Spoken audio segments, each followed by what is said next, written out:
Hello and welcome to today's Early Learning with Families 2.0 webinar hosted by InfoPeople. InfoPeople is dedicated to bringing you the best in practical library training and improving information access for the public by improving the skills of library workers. InfoPeople is supported in part by the Institute of Museum and Library Services under the provisions of the Library Services and Technology Act, administered in California by the state librarian. Today's webinar is entitled Young Children, New Media, and Libraries, presented by Suzanne Flint and Ken Campbell. I'm now happy to introduce Suzanne and Ken. Hi everyone, I'm Suzanne Flint, a library programs consultant at the California State Library. I'm also a child development specialist and the principal architect of the Early Learning with Families, or like we like to call it, the ELF statewide initiative. Ken? Hello, everybody. My name is Ken Campbell. I am a children's librarian, and I am a consultant on the ELF 2.0 project. And I also run littleelit.com, which is a blog and now a think tank of over 200 children's librarians and literacy researchers and scholars who are all working together to develop promising practices for the incorporation of new media into library collection services and programs for children 0 to 5 and those who love them. So between the two of us, we're going to be talking about ELF 2.0 today. And new media. And new media. So let's take a moment. Yeah, so let's take a moment to put this conversation about new media within the context of the ELF initiative and its latest 2.0 version. This initiative is intended to help ensure that California libraries are not only providing, but are also recognized as community resources that support families and children in developmentally appropriate, responsive, and inspiring ways. We're actually here to help you best serve and support infants, toddlers, preschoolers, their families, and caregivers. And we identified a number of values that have been guiding the ELF initiative as a whole, but we also believe are relevant to our work when we're thinking about and utilizing new media. First, we operate from the belief that all children are born ready to learn, but that they develop and learn best through nurturing, responsive human relationships, and that children's development unfolds along individual pathways that are often interrelated but uneven. So it's not that straight developmental line.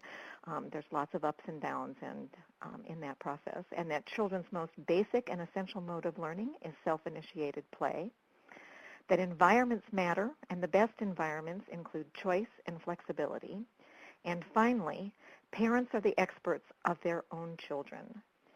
Now, many libraries throughout the state have embraced these values and actually reflect them quite lovely and in their practices every day. However, new opportunities and unique challenges are facing libraries now that weren't evident when we first introduced the ELF initiative back in 2007. In particular, we've had the advent of new media and the proliferation of tablet technology. And how we grapple with this new frontier of new media is also going to influence our very credibility as a recognized early childhood resource. So I've been working at the 747 level, kind of creating a professional vision and goals for all things related to early learning, including new media, while Ken has been working at the ground level, although with many national partners and with many libraries here in the state of California, to specifically inform our actual practices around new media. And together, we're informing each other's work. So our collective intent is not to tell you what to do. You're all already very highly competent at your work, but instead, we hope to inspire us all in how we do our work. Ken? So what is this new media stuff anyway? It's changing very quickly. We know that. What does this mean for our libraries? So let's talk just a little bit about what new media is. So the development of new media content and the technology that supports it is changing faster than the research needed to study its use and its effects. So until the 1980s, media relied primarily upon print and analog broadcast models such as television and radio.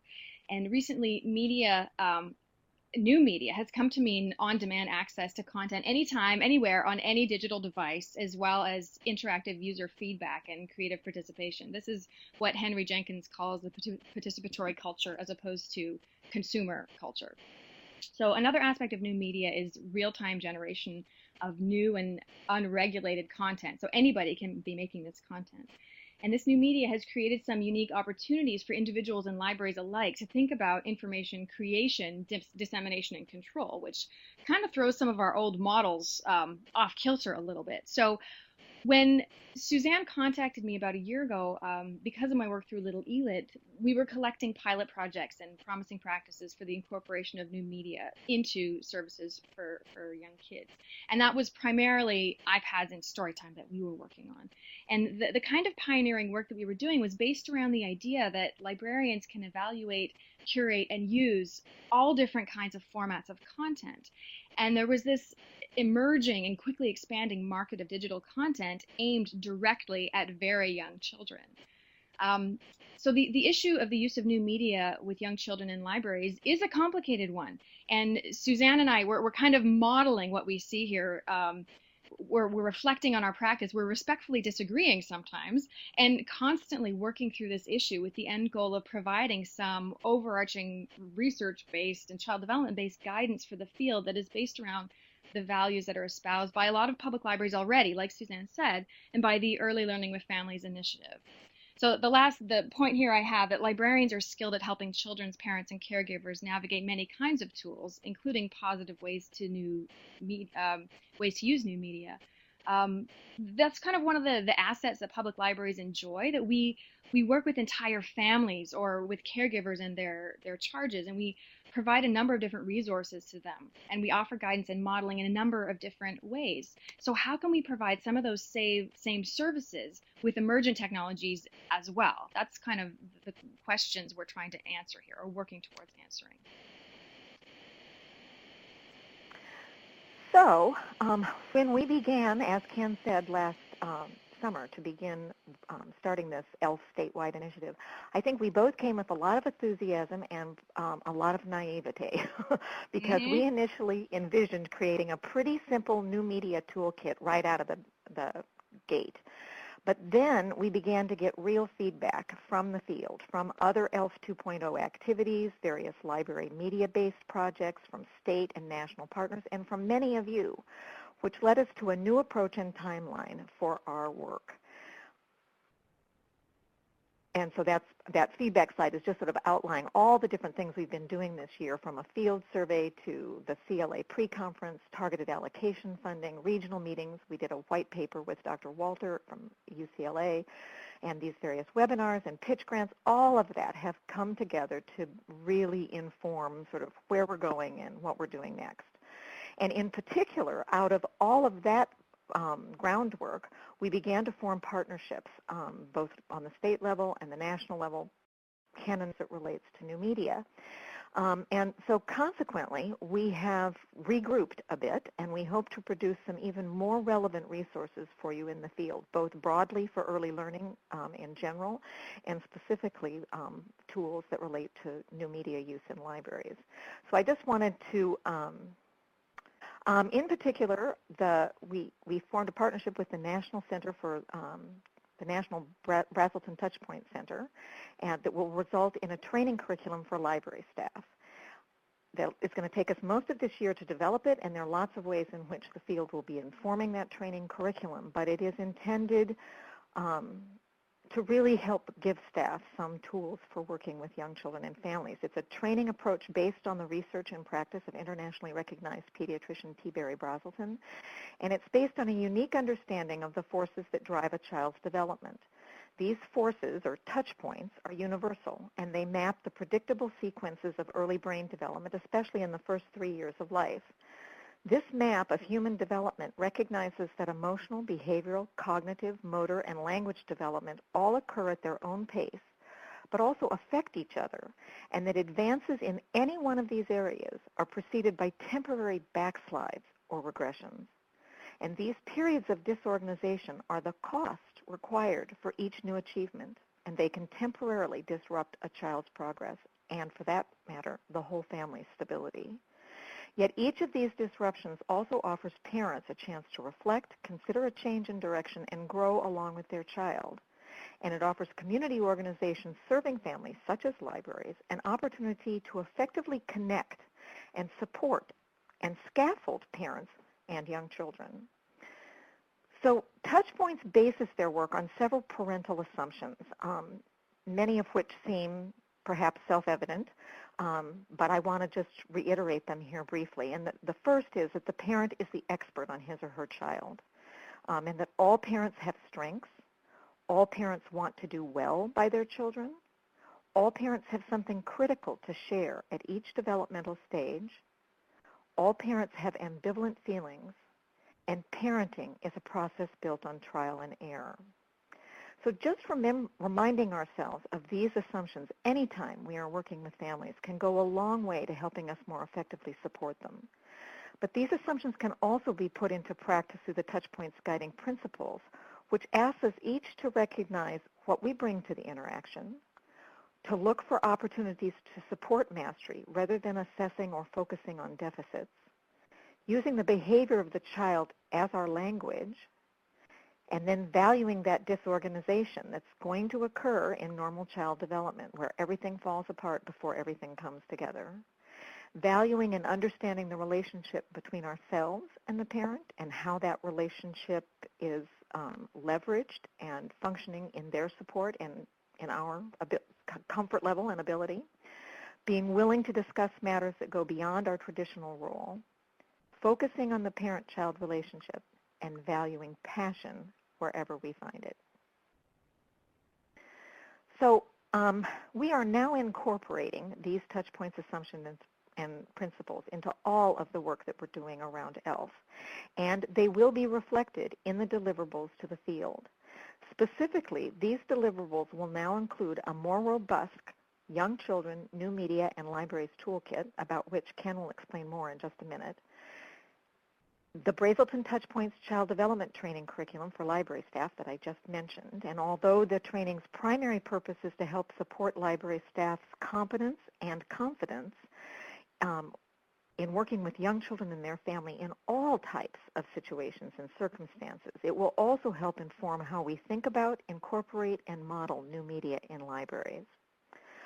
On another front, we will be organizing community conversations around an upcoming PBS series called The Raising of America, Early Childhood and the Future of Our Nation, as well as its companion book, For Our Babies, Ending the Invisible Neglect of America's Infants. We've partnered with the filmmakers and author to organize viewings of the film, book discussions, and public forums at libraries around the state.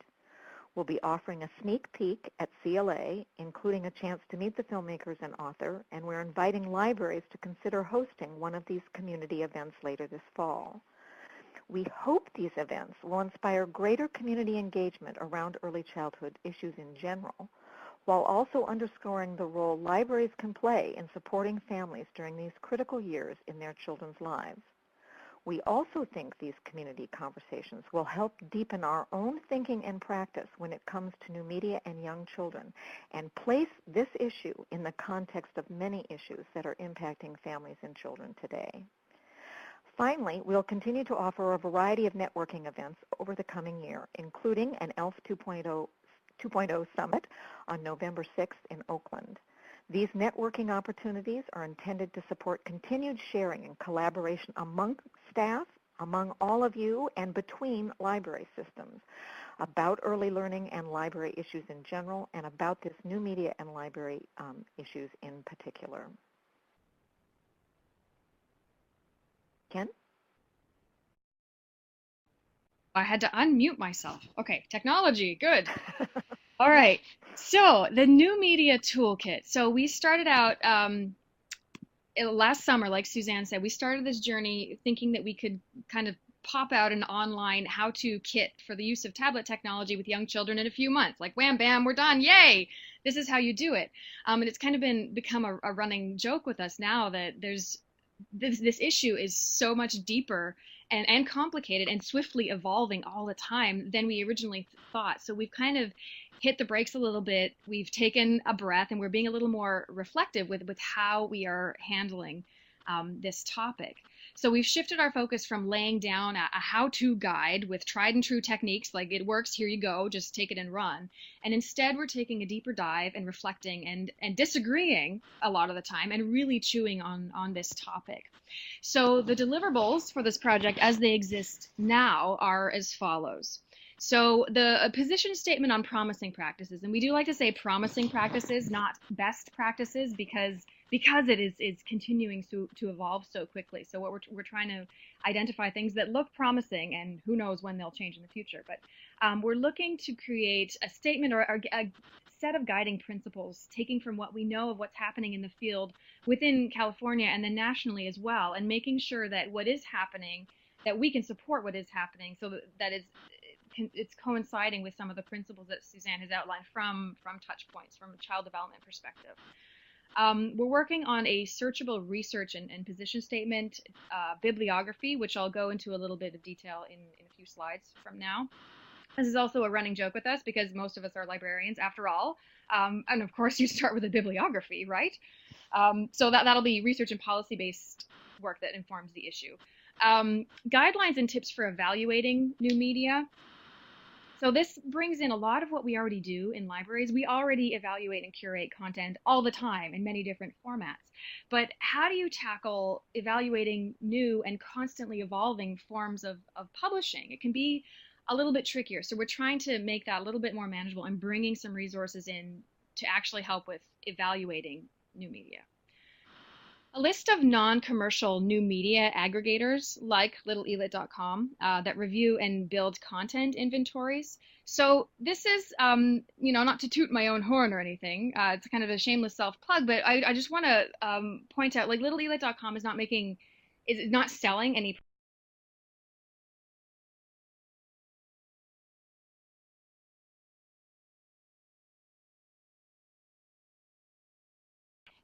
pushing the use of various tools. And what we're trying to do is create a list of aggregators of content in this area that we see to be authoritative in kind of the traditional definition of authoritative.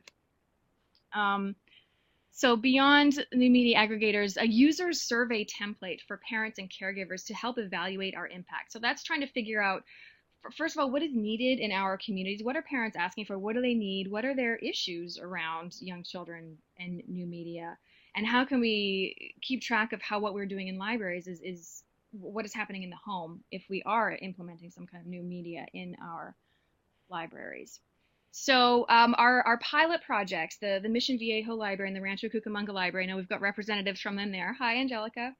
We're learning a lot from those pilot projects. They're learning right alongside us and being good sports doing it along the way. So the user template survey, we're kind of working on that as with the pilot project, as well as a self-assessment tool for library readiness. So there's a lot of collateral issues that kind of pop up that were kind of a surprise to us for libraries that are thinking about implementing new technologies within, a large or small organization. How can you know if your staff, your tech department, management budget, your library generally is in the kind of time and place where it could implement this kind of program intentionally, appropriately, and successfully? So if you're planning on launching a fleet of iPads, how do you know when you're ready to do that? So we're developing a tool that will help libraries think about that and what they'll need to get in order before they can launch something like that. And other tools, we've kind of left that there because we're trying to be very nimble with this project, and we really do want to hear, we have this list of things that we're going to try to develop, and we really would like feedback on what kind of guidance or resources you would like on the topic of young children, new media in libraries. So we really are open to hearing what you may need to support your reflective practice. So moving on to next steps, there's kind of a two-stage or two foci that I'm going to be working on the next couple of weeks and months. I'm going to be collecting information from both research and practice. So that's going to be the next formal push for me is doing this information gathering. I'm working both in my capacity as a consultant on the ELF project and as an advocate for children's librarians nationally at a policy level.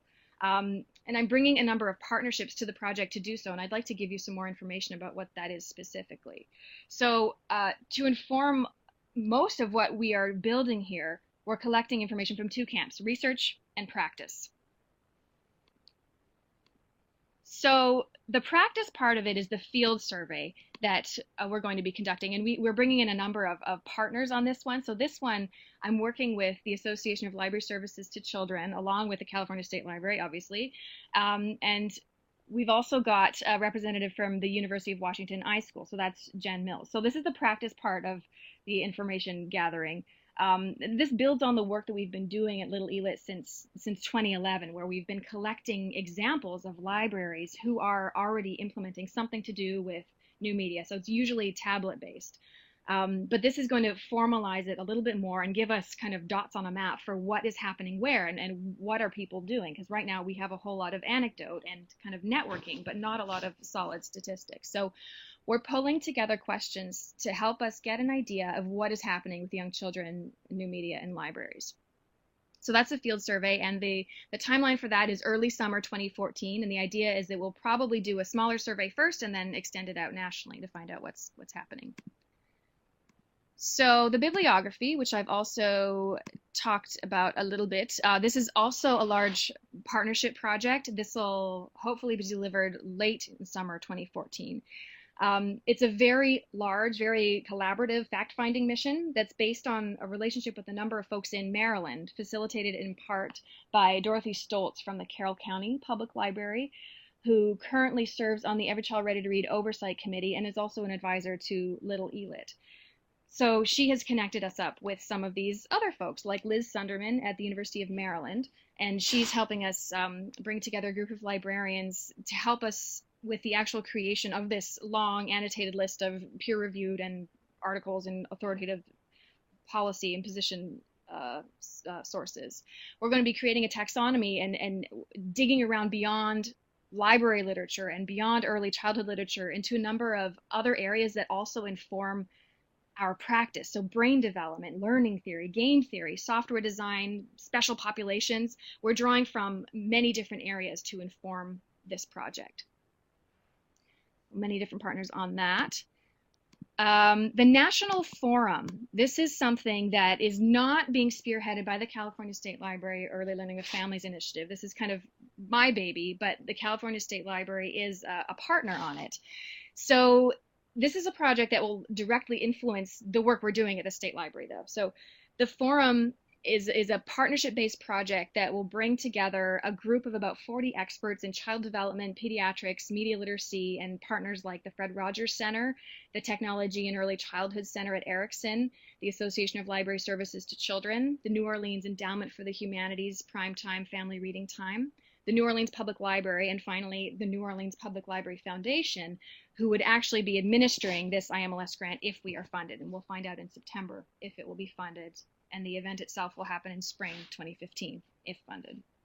So what we plan to do with that is put forward the results that, like the preliminary guidelines from the bibliography, the survey, and any other further documentation that we produce between now and March, and further hone the recommendations and connect to this larger movement that's percolating in the early childhood education policy world, the concept of media mentors for families with young children. And I am advocating that children's librarians are the ideal media mentors for families with young children.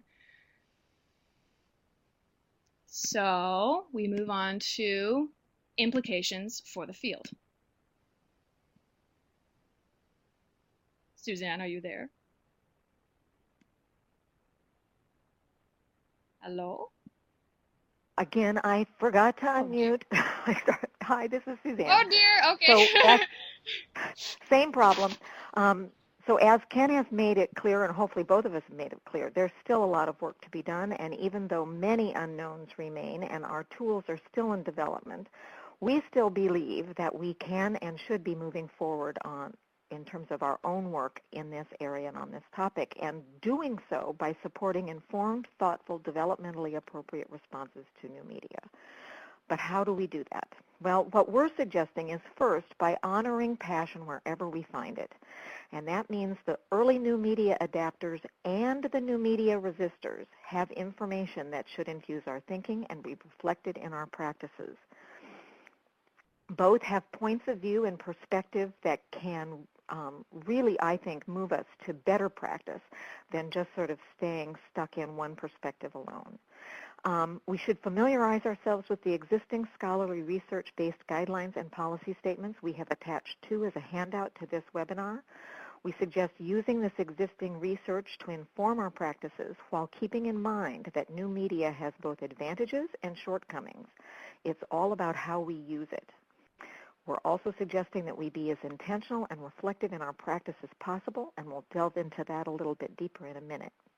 We're also encouraging people to learn from each other as much as we at the State Library and you on the ground can individually connect and network with each other and share with us what you're learning from the field, the better we will all be in the process as we learn from each other's lessons. And then finally, we really are wanting to encourage as much input and involvement from any of you who are yourself working on this topic or grappling with new media in your library to help inform the toolkit and the kinds of resources and materials that are in it and how they're developed and if they're meeting the needs that you're needing for your own practice and work.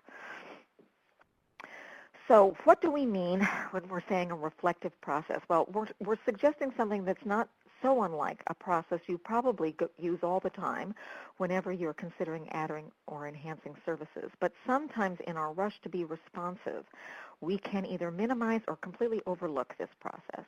So it's a practice that we believe can be an important ongoing process, and that is of particular relevance when we're grappling with this new media issue, since it's going to be a constantly changing and evolving one for all of us.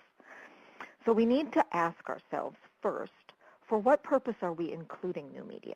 What is the added value? Can we actually speak to what is going to contribute to our already fabulous services that we wouldn't have without it? Then next, we think we need to be very clear about for whose benefit are we adding this technological component. Is it for the child? Is it for the parent? Is it for the storyteller or the library staff? All are legitimate audiences, but we just need to be clear about when we are serving one and not the others. So that brings us to the next question we have to reflect upon, which is, are we then being explicit? Do we explain why and for whom we have added the new media? We can't rely on just modeling to convey our intentions. Then, is it developmentally appropriate?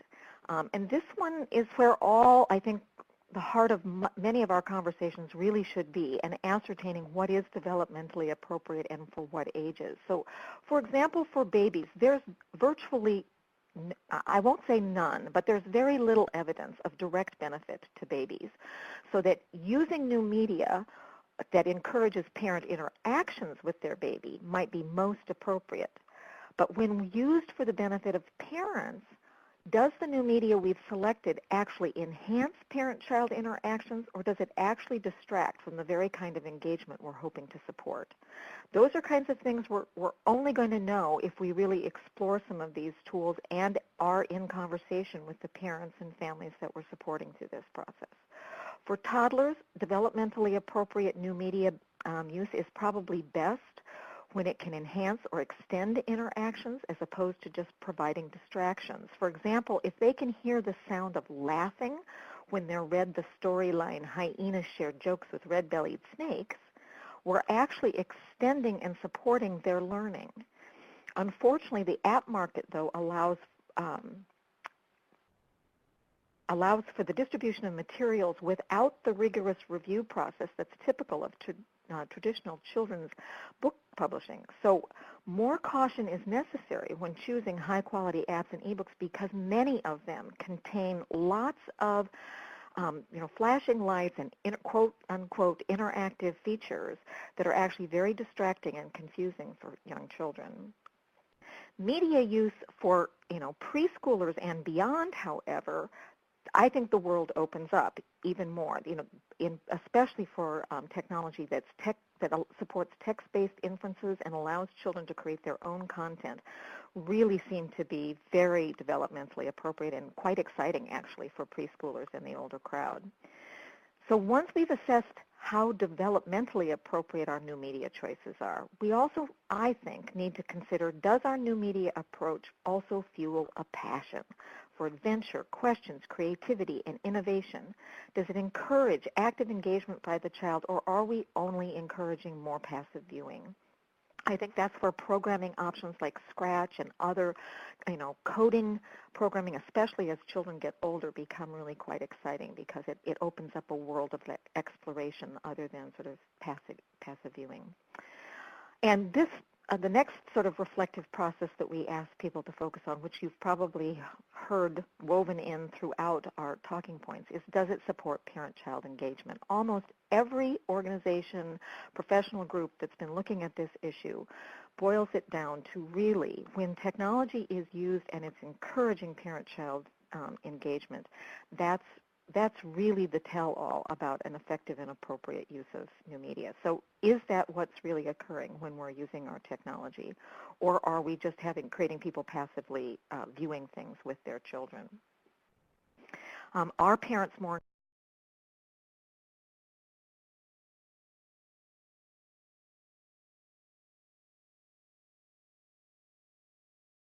inclined to act? And then finally, as we think about our reflective process, are we evaluating our impact? And if so, how? Do we really know how our new media options are being received? And as Ken mentioned, we'll be creating a feedback survey template for this purpose. But if you already have such a tool, we'd love to have you share it with us as we inform that process and try to create a tool that all of us can use for that kind of reflective practice.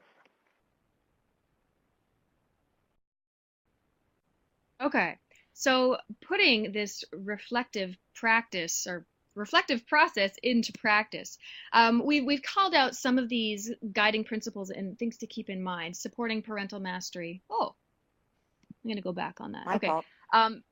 Supporting parental mastery, recognizing that all parents want to do well by their child, focusing on the parent-child relationship, encouraging and modeling the sharing of digital materials with an adult as a mediator and co-player, offering developmentally appropriate digital options, and being willing to engage in conversations with parents and caregivers. So I'm calling those out because I'm hoping that we'll get to hear a little bit from you guys today. And I've got some examples that I'd like to share about how we might put some of this reflective process into practice. But we'd love to hear from you. So in the chat box, perhaps you could share with us ways that you're already putting principles like this into action, specifically around the use of new media. How can you use, how might you imagine putting these guidelines into practice? So if you've got iPads in your library, how are you using them to focus on the parent-child relationship? Or can you give us an example maybe at the reference desk where you're supporting parental mastery if somebody comes in and asks about some kind of media for use with children 0 to 5? So we're hoping we'll hear a little bit from the field today with examples of experiences you guys have had in your library. So take a look at this list that we have here and take some time to type and think about it. And I'm going to share just 2 examples that we've put together. And this tagline at the top, it's not about technology, it's about relationships and tools. This is something I like to call out at the beginning of my trainings and workshops, to say that we're not really talking about technology here. That's not the focus of why we're digging into this new media and young children issue. The important part is, how do we support the development of relationships in an environment where all of these devices they're around us all the time? So the one like Suzanne mentioned, a lot of the higher level policy statements and the research all points to focusing on the parent-child relationship. So this is technology in the context of human interaction. And so the example that I have for this is kind of the most obvious one for incorporating new media for a lot of libraries, and that's story time. So modeling the sharing of digital media with an adult as a mediator and co-player. And we had a bit of a switch up with our slides, and we have a new set of slides that actually has the examples written out. So those will be uploaded both on Little Elit and I suppose available through InfoPeople as well. So you'll be able to look back on this example. So new media in story time, because I like to frame this as parents are seeing these images in mainstream media where the child is interacting by themselves with a device, and we have the opportunity to support the parents' kind of confidence and give them permission to say, well, I can sit down and cuddle up with my child, even though it might look like, and Apple surely wants every person to have their own device, and we can switch that around and say this is something you can do with your child. So you're supporting the relationship and calling that out in a story time to say this, you can use this app, like the We Sing ABC app. You can do this with your child and learn the sounds of what the animal sounds like and maybe create a song together. That's one example for putting this principle into practice. Another one is supporting parental mastery. So we talk a lot about modeling and bringing resources to the families and the community that we're serving. But what about engaging with caregivers in a way that supports their strengths? So what if instead of giving information and saying, this is what we know about what is good or not good for children, what if we ask them a question? What if we say, what media diet do you want for your family? What is it that you see is appropriate for your child's interaction with this media? Because there is no one rule that's going to work for every family. So that's one way that we can kind of turn it around. And if someone comes up and a parent is concerned about their child's screen time usage, to not jump in with resources and say, well, what do you think? How does this work for you? How do you see your child reacting when they have, when they're, whatever their question is, if they have too much time on the iPad or whatever it is. So switching it around into a question that puts the power and empowers the parent. So those are my examples.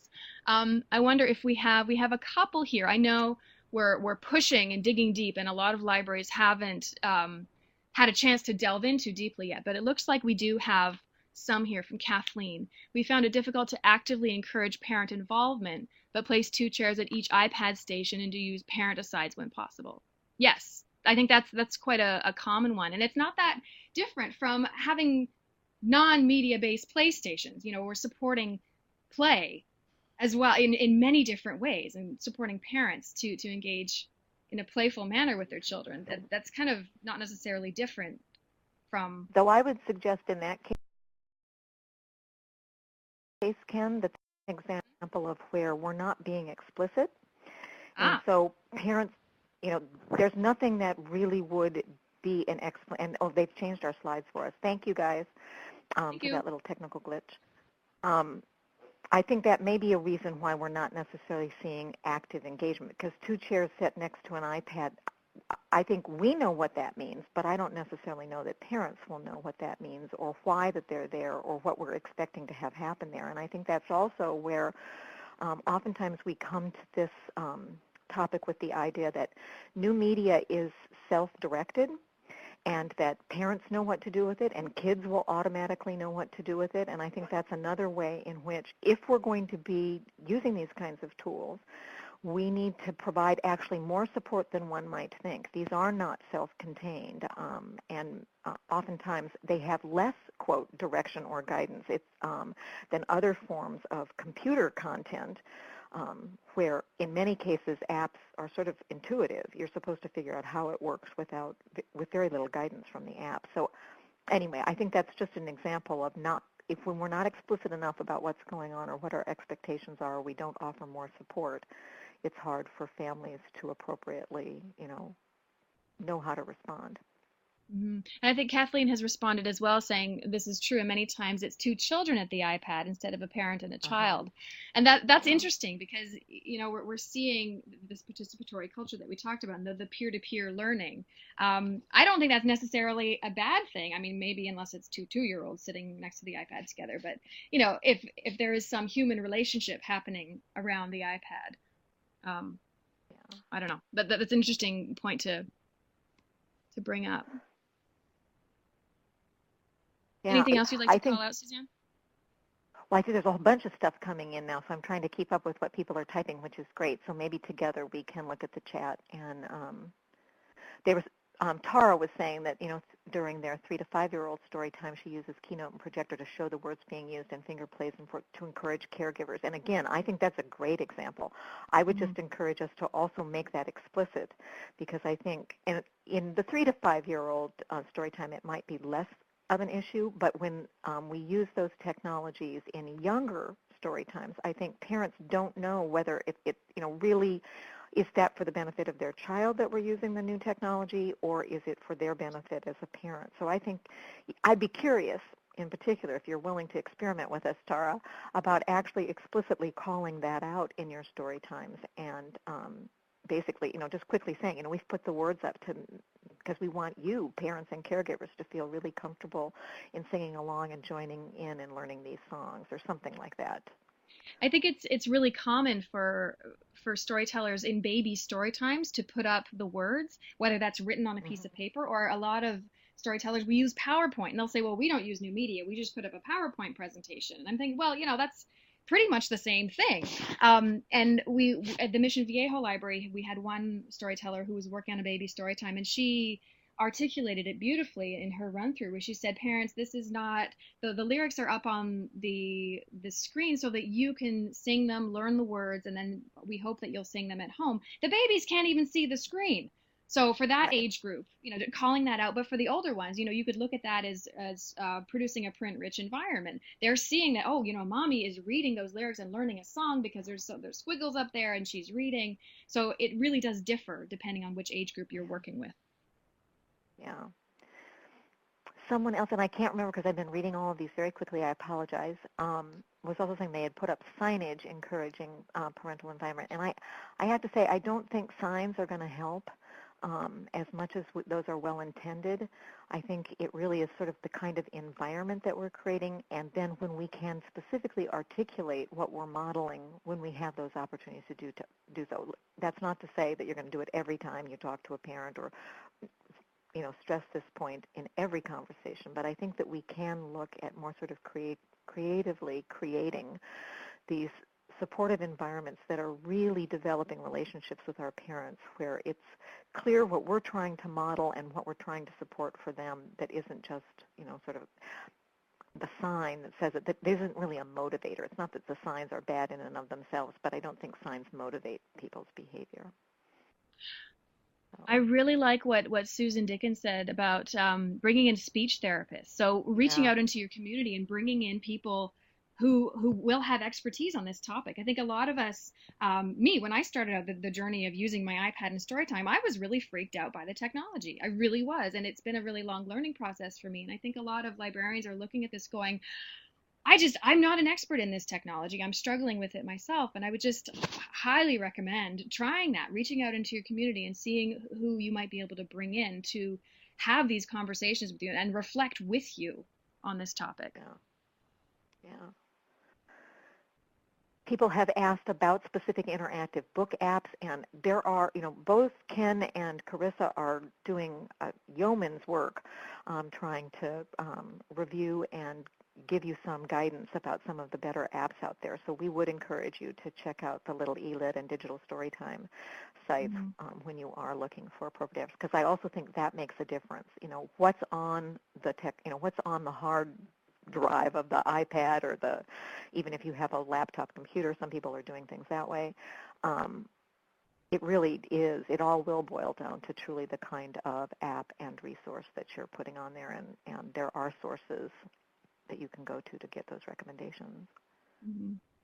And Sylvia talks about creative family workshops, so getting a whole entire families involved, and she mentions 5-year-olds, so that is when the magic really starts to happen. You can get 5-year-olds coding and Scratch. The people at the MIT lab we're working on creating coding programs for preschoolers, which kind of, it always blows my mind that is the new kind of literacy that these young people are coming into the world, where that's going to be an expected type of literacy. And having libraries support that kind of content creation, even at a very young age, is a huge opportunity for us. And for them, for our communities, for the communities we serve as well. So any other examples we'd like to call out before we move on, Suzanne? Um, but there's lots of great stuff out there. I'm really impressed that you guys are out there as sort of early adapters trying to figure this stuff out, and it looks like you're really doing some thoughtful practice. So Yeah. yeah, I think let's go on and see if there are, because we want to also make sure that we've got a little time left in case there are specific questions we haven't addressed. Okay. So shall we talk about our pilot projects? Yes. So currently, and we've mentioned them a couple of times through this webinar, currently we have 2 LSTA-funded grants that have been designed specifically to evaluate aspects of new media in libraries. In addition, a number of other new media-related grant projects and non-grant projects are taking place in libraries throughout the state. And we're going to be looking to all of them and anyone else who we are unaware of, but if you're out there and you let us know, we're going to be looking to all of you to learn along with you what you're learning that can inform our next steps. So as we've said, Rancho Cucamonga has their digital literacy evaluation project with Mariana Martins, who's an independent evaluator from Kent State University's library school. And that project will conclude in August, but that's really sort of looking at sort of the hardware and software and space issues, as well as some of the staffing issues, but sort of really looking at best practices, or not best practices, promising practices around that. Whereas Mission Viejo, Building Digital Literacy Services, is another LSTA grant that will conclude at August, and they've really been focused on sort of what's needed in order to support and train staff around these issues and what practices work best at what ages in their story time. So again, we'll be looking to them to see what they learn and how that informs our next steps. And any of you who are currently exploring this work, we would love to hear about how you're evaluating your efforts and what you're learning. So anybody who is out there who it's got a survey, is doing evaluation, if you're willing to share it, we'd love to have it. If you don't yet have a survey template, but you're intrigued by this idea of actually having your parents and caregivers give some feedback about how these approaches are useful or not to them in library services, we'd love to have you field test the user survey template that we mentioned earlier. So let us know if any of those would be of interest to you. And I just want to say before we move on just quickly that if you're interested in the pilot projects at the Rancho Cucamonga Library and the Mission Viejo Library, they're all documented on Little Elit. So you can search, there's a search bar, you can search for Rancho or Mission Viejo, and it will pull up all the slides that we used for the training and then what the storytellers were producing, what apps we used, everything like that. So if you'd like to get an idea of what the pilot projects were actually like, you can take a look there. So resources, we've pulled together a tiny little list of resources here. There's a much bigger list of resources coming, like we talked about with the bibliography, but we've attached 2 for the handouts for this webinar. The first one is the American Academy of Pediatrics Physician Statement. And we've got links here to a number of other resources. Children's Technology Review has been reviewing children's technology and toys for a couple decades now. That's Warren Buckleitner that runs that. It's a subscription model, so I do recommend that if libraries are interested.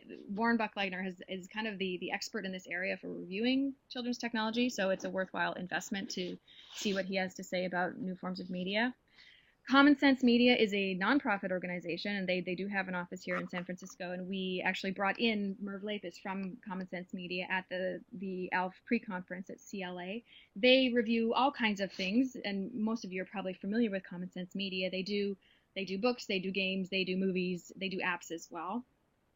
Digital Storytime is run by Carissa Kluver, and Suzanne mentioned her. Carissa is actually working with me on both of the Mission Viejo and Rancho Cucamonga projects. So we are doing our trainings together and creating resources together. And she has a database of almost 1,000 book apps that she has reviewed. So that's a place where a lot of librarians start, because we know Carissa and where she comes from and what her kind of philosophy is. So please take a look at Digital Storytime for some book app recommendations. The Fred Rogers and Nacy position statement, that was also one of the handouts that we included for the webinar.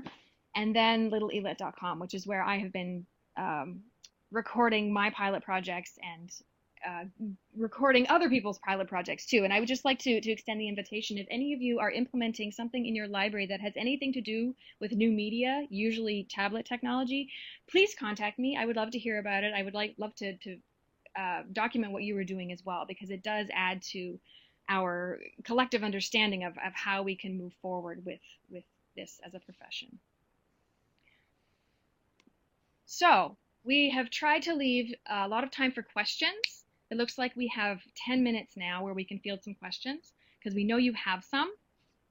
And we've got some over here.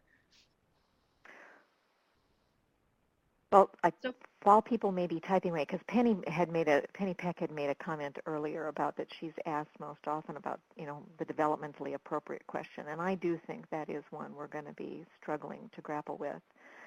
And I see a number of people are typing, so let's see what comes up specifically in their questions. But I think that's the one where we can also begin documenting sort of best practices and what we see happening in the field combined with what we know from the research. and when it comes to developmentally appropriate practice, there is a lot of work being done in the early childhood world. So there are some resources that we can start to lean on. But having the informal learning environment / library slant is something that only we can produce. And Kristen has asked for contact information. Oh, sorry, yeah, Suzanne, did you want to? Well, no, I actually posted it in the chat of how to contact us if they want to be a field tester for the survey. Okay. I was just going to say one more thing about the developmentally appropriate. I think the thing where I see us sometimes get kind of lazy is sort of assuming that 0 to 5 is a single age.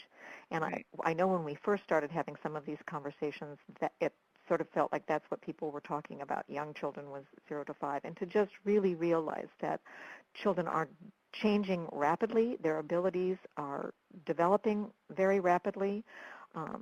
I know, for example, there's just been a recent research study out that they've realized that so much of a child's brain in the first 2 years is being used just to figure out balance so that they can move from, basically being able to sit up and roll over, then to crawl, and then to stand and walk. That other kinds of learning actually gets waylaid, other than oral language, which they're also highly tuned into during those first 2 years. So some of the things that we may think that we're trying to provide to them actually, especially when they're super young, actually are just sort of white noise and distractions, because so much energy is going to these other two basic functions of oral language, walking, and trust with their caregiver.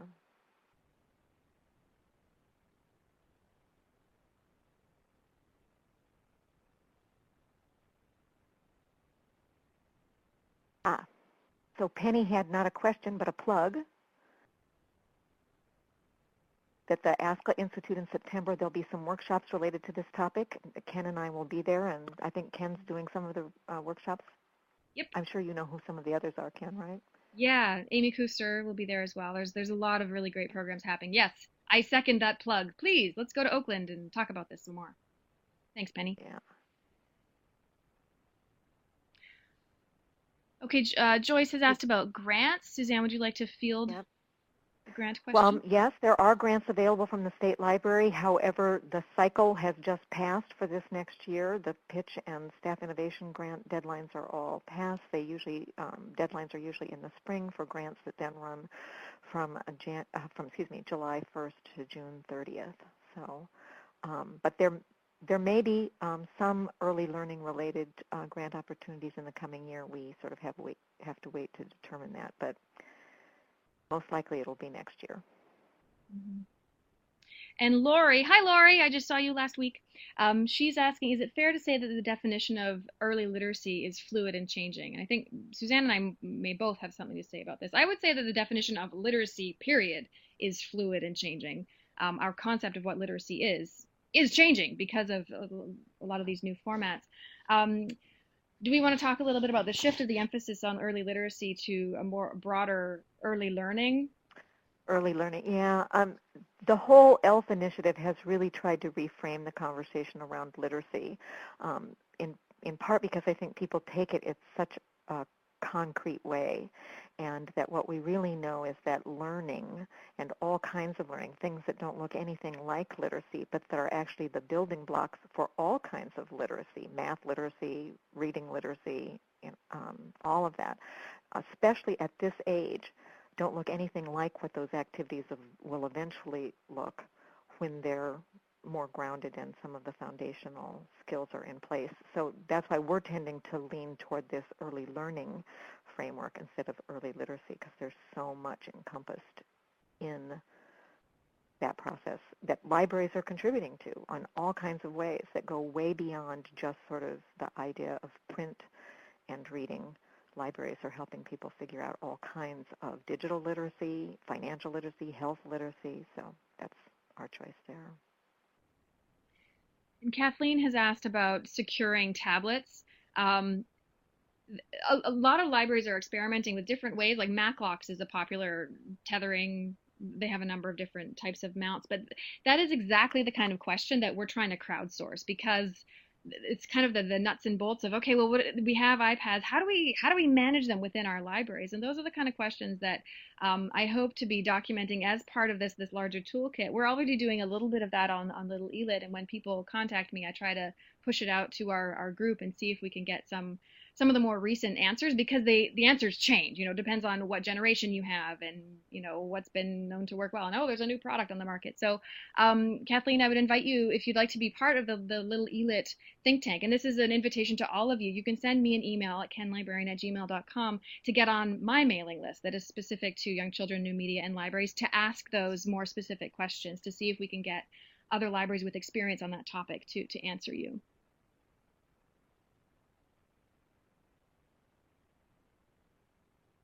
So we have 5 minutes remaining. Suzanne, do you see any other questions that we haven't addressed that you would like to call out? Anything else that you feel like we should touch on? Well, I'm just wondering, even if we could do by a show of hands. I mean, I'm assuming most of you are on this call because this is an issue that you do think libraries, you either are already doing something in this regard, or you think libraries should be doing something in this regard. It'd be sort of interesting to get a sense of where folks are coming from, or if there's some resistance to this issue. Bunches of people are typing. So, is that a good sign? So hands are raised. So I'm assuming the hands are raised are people who are doing something and believe that libraries have a role in doing something around new media.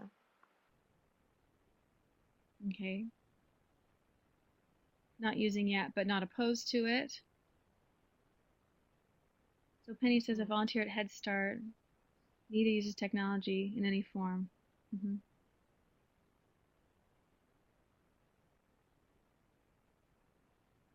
Erica, yeah.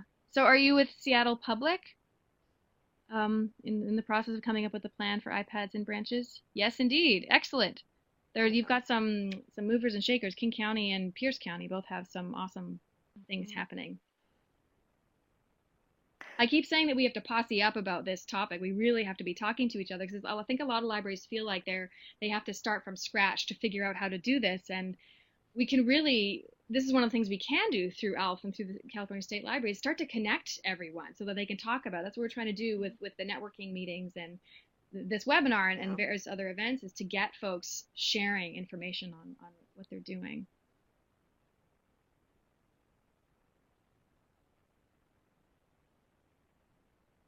Oh yeah, Head Start. I talked to the local or the National Head Start Association last week, and there's a lot of buzz happening with what they're doing on iPads as well. Issues with bridging the digital divide and using new media to serve multilingual, multicultural, diverse communities as well.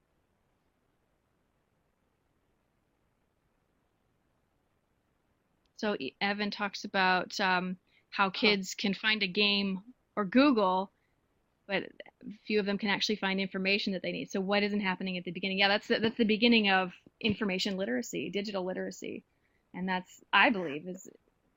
Sorry, Suzanne, you wanted to? No, I will. Let me interject that I will say there's virtually no evidence of a digital divide at age 2. Well, yes. So I think we have to be careful about some of these issues, and it's when we generalize that some of the issues that are going on as kids age out and go into school are going to be very different, and it changes over time. But I also think one of the things that's happening to a lot of parents, and part of the reasons we may or may not see a lot of parent engagement, I think they're also feeling sort of overwhelmed and pushed. Some parents want to get their kids involved in media. Other kids want to get, hold back from overwhelming them with that. And so I think this, really, rather than us necessarily saying what is the right or wrong approach, to be able to begin having conversations with our community and our parents about what kind of environment that they want for their children. And as I say, there's no evidence that starting at 2 is going to give a child any kind of computer or technological advantage over starting at 3, 4, and 5. But the way a lot of app developers are talking, you wouldn't know that necessarily. So I do think that's where some of the caution has to come in about how we're thinking about this and using this and modeling it for our communities. So it's 1 o'clock on the nose. Okay. I think we have to wrap up here, but I think both Suzanne and I are very excited to hear about what you are working on in the field. We'd love to continue this conversation. That's why we're doing this. So please feel free to contact both of us. Thank you for coming today.